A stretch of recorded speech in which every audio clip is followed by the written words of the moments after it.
hizmet edecek doğallar ve bir tofarlarda gece gündüz hizmet edip dururlar ve ediptirler. Huday onlardan razı olup Allah olan maksat muradını yetirsin. Bir mübarek hadis okuyayım. Yüreğinde müdam şu doğallar kaygı olup müdam yaxşılığını yetirip duran doğallardan çeyim. قال صلى الله عليه وسلم إن الله تعالى لا يبعث المعروف يوم القيامة في سورة الرجل المسلم فيأتي صاحبه إذا انشق عنه قبره. Bir Müslüman adamın eden yaxşılığı, eden hubisi, eden ihsanatı, kıyamet gün adam kabrdan yarılıp turanna, şu yankı eden yaxşılığı bir qovu adam, Müslüman adam, nurani adam formasında olup o da yanına duracak. Üstünün kumunu kalkacak. Yankı Müslüman adam. Ey cemaat şu vurun Nebi Ekrem Aleyhissalatu vesselam aydıptır. Senetli vurun. Oham aytacak, ey Allah'ın doğası, evde kıyınçılıkla ve korkma. Men ne sana yoldaş diyecek. Şu yoldaş kimin nişli adam? Eden qavluqları. Allah razı olsun deyip eden yaxşılıkları. Eden mertçilikleri. Aham yoldaş olup gidecek bir yanka adam fikretecek bir de bir qav adamların biri deyip. Aham yollayacak ştadan haberdarrak bulup geçmeli. Ştada bireme hesabını çekmeli. Ştada bireme hazır dur. Ol rahnama qavzatları aydıp gidecektir. Te sırat köprüden geçençe yanına bar diye. O cennette qav jayları jaylap ohum yanka adam izine vurulacak diye. Ohum ol adam, Müslüman adam, yaxşılık eden adam dirri ona yaxşık diye.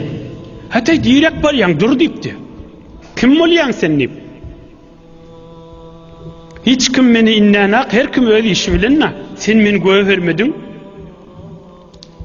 Ama ta'rifuni أنا المعروف الذي عملته في الدنيا بعثني الله تعالى خلقا لأجازيك به يوم القيامة. Men tanımayan eden yaxşılığın da men nece. Bere bilsen bir çörep, hergiz gitmez viderek. Men eden yaxşılığın da diyecek. Eden yaxşılığın kıyamatta ettin, Huday Teala dünyada ettin, Huday Teala kıyamatta sana yoldaş etti diyecek. Te cennet maksat muradına yettiyançan men yoldaş tuttum diyecek. Men vazifem tamam oldu, beni uğurulmeli diyecek. Hazreti Sa'di aleyhirrahmani diyen ندانی که چون راه بردم به دوست هر آن کس که پیش آمدم گفتم اوست.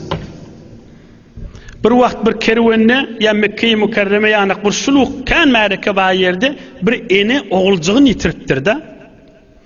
Oğum adamların arasında yortup verin, her oğulcuk görse bir üstüne bökecek bolayamamalı. İne oğlum taptım deyip.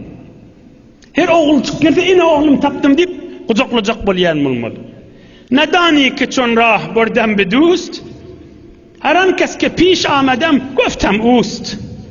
Her این oğlum geldi deyip görenim kucakladım ahir bir oğlan çıklan meri men oğlum var düştü diye. Yaxşılığın et bir gün şu ediyen yaxşılığın bir gedek şu eden yaxşılığın Allah'ın doğası olup düşer. Cavan merd eğer rast khahi velist bilinçlik bolyan adam Allah'ın doğasıdır. Cavan merd eğer rast khahi velist kerem pişe şah merdan alist. Hazreti Sa'di aleyhirrahmani diyor. Gayret etmeli bunu, gayret ediyen adam ol evliyadır ol adam. Ama ol adır udur edip madur mudur edip yöne kalmagal edip de iş bitirmeyen ol boştur. O hiç kare olur. Yani olu kontebilla yani sesi vardı içi boşta. O peydası yok onun. Çekiplep duran olsun, eşlik duranları olsun, her yerlerde olsunlar. Yani akse düşmek bilen, filme düşmek bilen o bolmayan.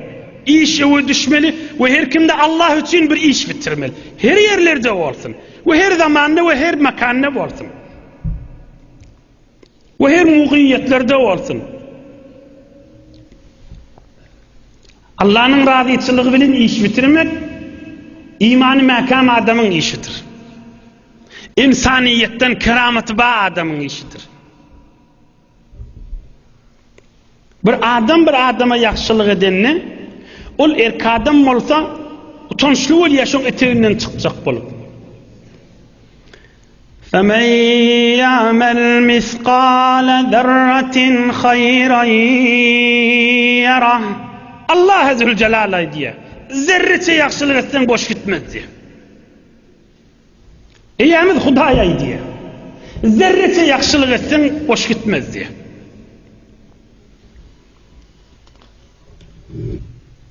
Bir mübarek Nebi Ekrem'in hadisini şerif ayden bir kıştağıdan tamam edeceğim. Bir neçe doğanlar Kumuştepe'de bir kıyınçılık bilen can merttirler. Nebi Ekrem aleyhissalatu vesselam'ın aydan söz var mı bu arada? O haberin. قال النبي المصطفى صلى الله عليه وسلم القتيل في سبيل الله تعالى شهيد والغريق شهيد. رواه ابن ماجه وغيره. Allah yolunda çalışıp can veren adam şehittir. Suya gark bolan adam şehittir diye. Nebi Ekrem'in aydan sözü. Çağası dünyaya gelip durmanı can veren ene şehittir diye. Müslüman olup bir kaplan, bir şiir, bir arslan dargadıp yiyen adamsı şehittir diye. Nebi Ekrem aleyhissalatu vesselam'ın derman sözü. Müslüman olup üstüne tam açıp divar açıp ölse şehittir diye. Nebi Ekrem aleyhissalatu vesselam'ın sözü. Vel gariqu şehitun. Suya gark bolan da şehittir diye. Allah Zülcelal o doğullondur ruhun şad edip şehitlik derecede ulu olup Huday qalallarına kuvvet versin. Allah Zülcelal qalallarının yüreklerini giyin etsin. Allah sabır verip, sekinet verip, kıyametlerine ulu derece